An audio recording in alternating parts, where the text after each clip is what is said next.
જય માતાજી. આજે 30 માર્ચથી લઈને 6 એપ્રિલ સુધી ચૈત્ર નવરાત્રીનો પર્વ છે.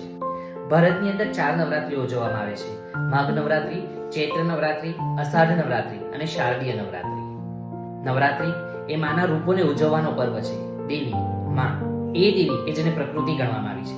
અને આમ જોવા જશો તો ભારતની અંદર પણ પ્રકૃતિ 4 વાર બદલાય છે. એટલે કે આપણી 4 ઋતુઓ, 4 ટ્રાન્ઝિશન પીરિયડ છે. અને આ 4 ઋતુઓના ટ્રાન્ઝિશન પીરિયડના સમયે જ આપણે 4 નવરાત્રીઓ ઉજવીએ છીએ, કે જેનું એક અનેરું મહત્વ માત્ર સ્પિરિચ્યુઅલ આસ્પેક્ટથી જ નથી, પણ સાયન્ટિફિક રીતે પણ ઘણી ઇમ્પોર્ટન્ટ છે.